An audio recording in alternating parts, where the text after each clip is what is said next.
We are brought straight from the Riyadh airport, the Daf Yomi for Lamed Gimel, Sotah 33. So the Gemara is discussing which things can be said in any language and which have to be said specifically in Lashon HaKodesh, specifically in Hebrew. So the Gemara tells us that tefillah, the Mishnah said that tefillah, the Amidah prayer, that can be said in any language. So what's the source for it? The Gemara asks, what's the source for it? The Gemara says, Rachmechi, that it's prayer. It's just a request for mercy. So therefore, however you want, you could pray. What a beautiful idea. We saw this on the people pray in different languages. Powerful idea. So the Gemara says, the tefillah b'kol Hashem, can prayer really be said in any language? A person should really not ask their excuse me, Yehuda says, a person should not really ask their prayers in Aramaic.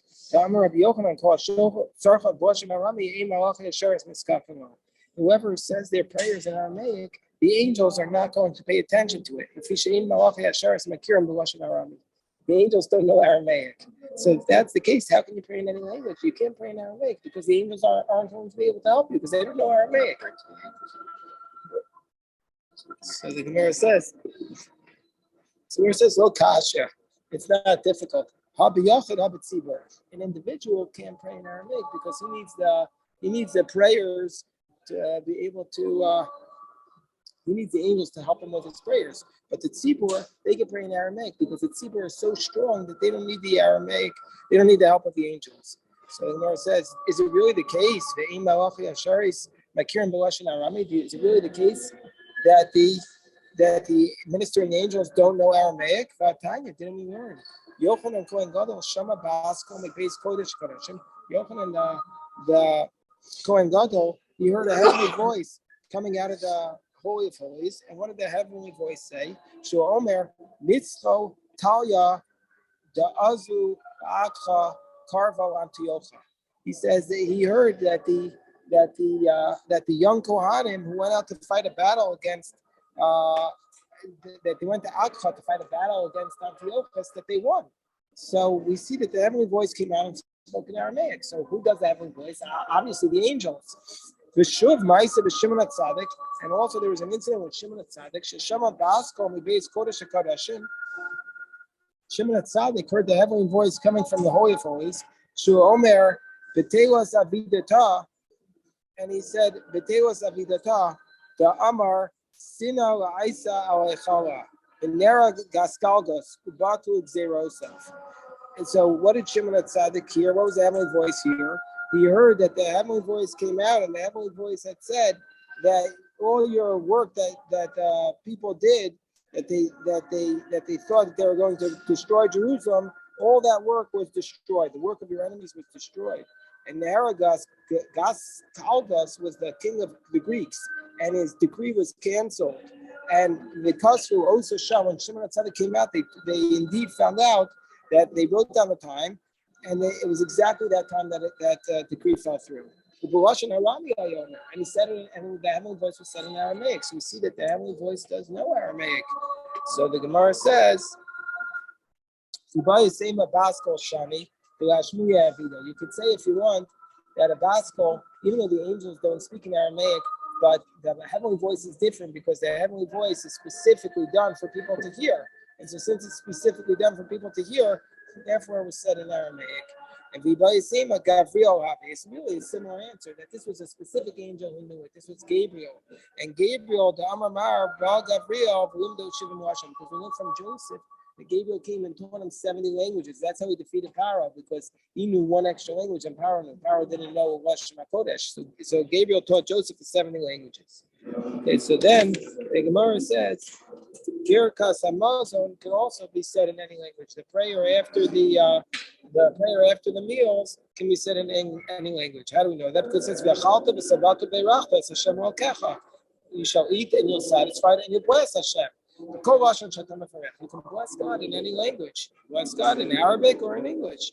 Shvuas ha'edus, the Shvuas ha'edus also can be said in any language. And the Shvuas ha'edus is the oath that you say, I didn't take any, I don't know any testimony about this matter. And how do we know that can be said in any language? Because it says, Allah, which means Allah's the kol lashon sheishamas, any language that he hears. Shvuas ha'bikadon, an oath about that he says he doesn't have a deposit, that could also be in any language. Why? Asya techatem shvuas ha'edus. We learned it out from the shvuas ha'edus. They were namarim the lashon hakadosh, and these prayers have to be said specifically. These things have to be said specifically in Hebrew. What are they? Mikra bikurim. When a person comes to do the bikurim, the chalitza, a woman who comes to do chalitza, mikra bikurim in the Mishnah. Okay, so the Gemara says, mikra bikurim, Kate said, how do we know that mikra bikurim needs to be said specifically in Hebrew? And it says, va'anisa va'amarta lefnei Hashem okecha. It says, va'anisa va'amarta lefnei Hashem okecha. U'alanu omer, and by the Levium it says, va'anu alavim va'amru. So since we have the same expression of va'anu va'amru, va'anisa va'amarta, this is the idea that it has to be specifically in Lashon HaKadosh. We learn it from the Levium. The Levium said, "Ma aniyah hamura lau," and just like the aniyah that said by the Levites is Lashon HaKadosh. Afkam Lashon HaKadosh. Also by the Bikurim it's in Lashon HaKadosh. The Levium do fire know, and how do you know the Levium themselves have to say it in Lashon HaKadosh? Mar says, "Asya call me Moshe." They learned that from Moshe because it says by Moshe, "Ksiv ha'chakol ram." It says by Moshe, Moshe the Berba Kimi and then Bekol. Just like by Moshe was in Lashon HaKodesh, Afkam Lashon HaKodesh, so too by the Levium it's in Lashon HaKodesh. Yeah, that's specifically a Har Sinai. We're on our way to Har Sinai, and it was specifically said by Har Sinai that Hashem spoke to Moshe about Har Sinai in Hebrew. You want to know what language? Oh, we have. Tosfos on top talks about. What does the Tosfos say on the top? Oh yeah, so that's what Pirush Rebbein Tam. Pshita the B'shas Matan Torah Nidul Moshe. Because the Gemara assumes. How do we know? The Gemara says it has to be in Lashon HaKodesh because we learned that from Moshe, which was at Har Sinai. But so how do we know Har Sinai was in Lashon HaKodesh? So we're in Rama Gimel Amud Aleph, and we're joined by our chaver here from Chashmonayim. So he's there. So how do we know specifically that Har Sinai was in Lashon HaKodesh? Pshita, obvious. Whenever it says Pshita, you know it's not obvious because if it was so obvious, it wouldn't need to say it. So the Gemara says Chalitza. Kate said, how do we know the Chalitza that the woman who says this is what you should do to the man who doesn't uphold the house of his brother? How do we know that it has to be in Hebrew? So the Gemara says, well, now we have to go back to the Mishnah. Chalitza, because it says Va'arta va'amra. But Rabbi Yehuda didn't learn it out from the Gzeir Shabbat to the Levium. Rabbi Yehuda learned it out from the word kacha. So the Gemara says, Rabbanan hai kacha ma'yah. What did the Rabbanan do with this word kacha? So they say the word kacha is teaching us that the actions that she has to do are essential. Has anybody here ever seen a chalitza? I've seen it. I've seen it once in my life. It's an unbelievable ritual to see. Rabbi Yehuda, he learns out that the actions are essential from the fact that it says miko. It could have said ko, instead it says kacha. Rabban and ko kacha were mashma. Rabban don't learn anything out from ko kacha. The Gemara says on top of Ram Gimel on the base, Rabbi Yehuda hai va'anta va'amra maya. So the Rabban learned out the chalitza has to be Lashon HaKodesh from va'anta va'amra, but Rabbi Yehuda doesn't learn it out from that. Rabbi Yehuda learns it out from kacha. So what does Rabbi Yehuda do with va'anta va'amra maya? Right? It's so he says we need it. So he says we need that. We need it. Rabbi Yehuda says we learn out from that Gzeir Shabbat. He says we learn from here to teach us that the Levim need to say it in Lashon HaKodesh. That the Levim themselves need to say it in Lashon HaKodesh. So the Gemara says, well, why don't the Levim learn it out from Moshe? But call me Moshe. Why doesn't Rabbi Yehuda say the Levim learn it out from Moshe Rabbeinu, from Har Sinai? The Gemara says, Ani Gamar kol Gamar. So Gzeir Shabbat, you have to have a tradition on it from Sinai. It's the second reference to Sinai in our daf. So he says you need to learn it out. You have to have a tradition, and he had a tradition Yehuda had a tradition about Aniyah. He didn't have a tradition about Kol. Gemara brings now a proof from the Brisa that Rabbi Yehuda learns out that the brachos and kavos that were said in Har Grizim and Har Eva were learned out from Gzeira Shava from Chalitza, from the Aniyah Amira by Chalitza, and not from Kol. Tanya Namiyachi, Rabbi Yehuda Omer, Kol Makom Shenamar, Ko, Kacha, Aniyah Amira, Eno Elo Lashon HaKodesh. Wherever it says Ko and Kacha and Aniyah Amira, must be that it's a sign that's in Lashon HaKodesh. Ko, how do we know another source where it says Ko that it needs to be done in Hebrew? By the Birkas Kohanim. Ko Tivarchu. You're not a Kohen, are you? You're not a Kohen. And how do we know Kacha de Chalitza and Kacha de Chalitza? And that teaches us the Kacha of Chalitza. And Aniyah V'Amira do with him. So that's how we know that Rabbi Yehuda says that the Bryce is saying that he has Xer about these words that they have to be in Hebrew. We can compare them. So now the Gemara said that the Mishnah said the brachos and the kalos, the blessings and the curses, how are they done? So the Mishnah said once the Jewish people passed, once the Bnei Yisrael crossed over the Jordan, they came to Mount Gerizim and to Mount Ebal, and those are in the Shomron next to Shem in Ilonei Moreh, and it says Halohema be'Ever Yarden. And then later on it says Vayabor Avram Baratz Amakom Shem Adegom Moreh. So just like the Elon Moreh by Avram is by Shem, so too the Elon Moreh by Har Grizim and Har Eva was by Shem. So Tanu Rabbanan, the Gemara says, it says in the Brisa about when we look for the place of Har Grizim and Har Eva, Halohema be'Ever Yarden. What does that pasuk mean? So it means be'Ever Yarden be'Elach. So Divrei Rabbi Yehuda. Yehuda says they're on the western side of the Yarden. So the western side of the Yarden is but is in the current state, and then it's far from the Jordan all the way to the west. Moshe was standing on the eastern side of the Jordan, and so Avar Yarden, it means far away on the west side. So the Gemara says, well, Rabbi Yehuda is continuing to explain the pasuk. It says Achrei Derech Mevoah Shemesh. What does that mean when it says Achrei Derech Mevoah Shemesh? It means those mountains that were so far away from the sun, which is Makom Shechama Zorachas, which is the place from where the sun is rising and coming to the world. Meaning to say those mountains that are found on the west and they're so far away from the east, where the sun rises. But Eretz HaKanani Yoshev B'Arava, Elu Har Grizim B'Har Eva. This refers to when it says the Eretz HaKanani that's dwelling in the Arava. This refers to Mount Grizim and Mount Eva. Sheyoshim Ben Kutiyim. That's nowadays where the Kutiyim are living. So the Samaritans.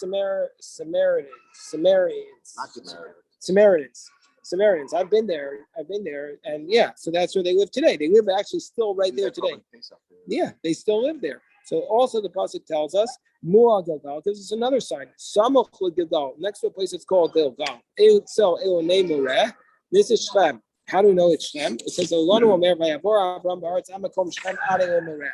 Ma Elon Moreh Hamor La'alon Shem. Just like Elon Moreh by Avram is Shem. Afghan Shem. Tanya Amar Rabbi Elazar Bar Rabbi Yossi. The Davar Zes Yafti Sifrei Kusi. Wow. With this matter, I was able to disprove the Kutiyim and show that they were wrong. Show that their Sifrei Torah of the Kutiyim was wrong. Wow. Why? Amarti lem ziyafti Toraschem. I said your Torah is false. And you don't have anything. You claim you have the true faith. You're wrong. She'atem omrim Elonei Moreh Shem. Af anu modim. Elonei Moreh Shem. You say Elonei Moreh Shem. We also say Elonei Moreh Shem. Anu imran nua b'gzeira shava. Atem b'malabaritem. We have a proof from the pasuk that we just cited. The pasuk of Ad Makom Shem Ad Elonei Moreh. What's your proof? How do you know that Elonei Moreh Shem? You don't accept the concept of gzeira shava. So what's your proof? What's your proof? So that's how we prove that. Since you need to rely upon gzeira shava, you need to rely upon our rabbinic tradition. Wow. Rabbi Elazar Amar, the more things change, the more they stay the same. So that's okay.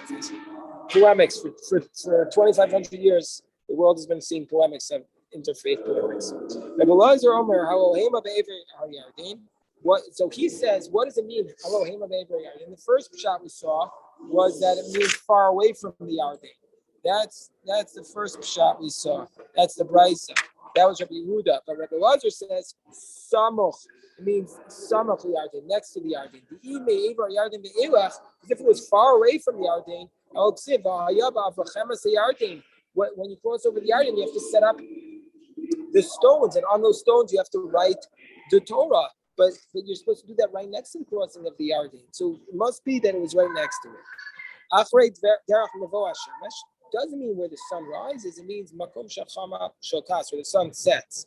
When it says Ve'eretz HaKenani, why is it pasuk say it's Eretz, the Canaanite land? Eretz Chibi, it's the Chivite land. So that's Shem was called the Eretz Chibi. Ayoshe Barava. What does it mean by Yoshe Barava? I will be in Aram Vos and Yoshe, but isn't dwelling between the hills and the valleys. It's not dwelling in the plains. Mua Galgal, Valo Lo Ra'u Gilgal. They didn't see Gilgal. The Mount Gerizim and Mount Avel and Elul Mored aren't seeing Gilgal. So it's clearly he's arguing and he's saying Elul Mored is not Shlem. It's right next to the Jordan. Wow. Rebbe Lezer and Yaakov Omer Loba Kosov says, why is it giving us all these simanim? Hundreds of miles away at difference. Not hundreds of miles. From Shem to the Jordan? No, it's like 10 miles.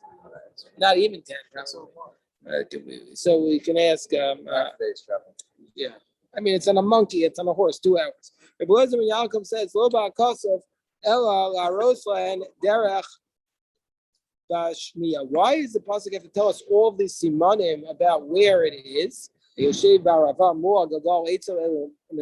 give them signs, derech bashniya, to tell them, because they were two that after they crossed the Jordan, they needed to know how to found it. Derech shaharan berishona. So just like when the children of Israel left Egypt, when Moshe Rabbeinu stood there and before he entered the Eretz Yisrael, that the cloud was there, it showed them everything where to go. But after they crossed the Jordan, they weren't going to have the cloud.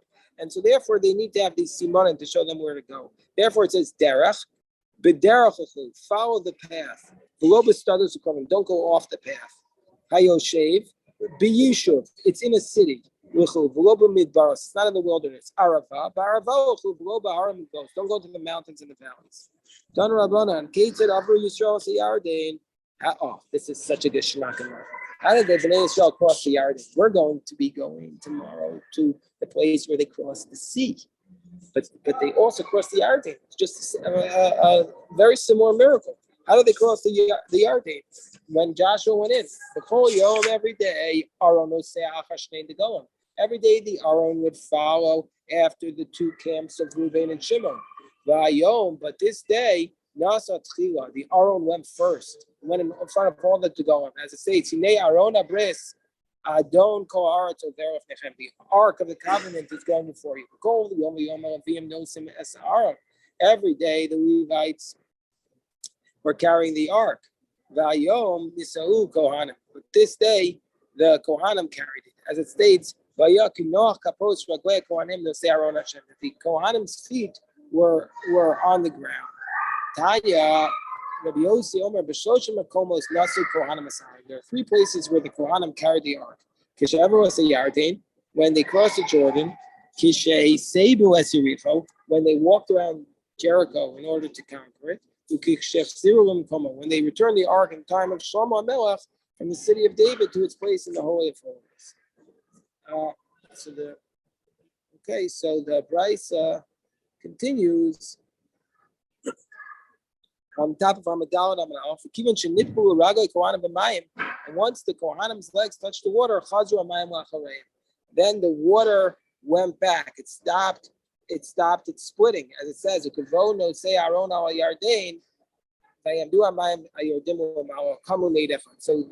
the sea split until the Kohanim put their feet down. When they had crossed over, then the sea went back. The Gemara is going to discuss in tomorrow's daf. Well, then how did the people get across?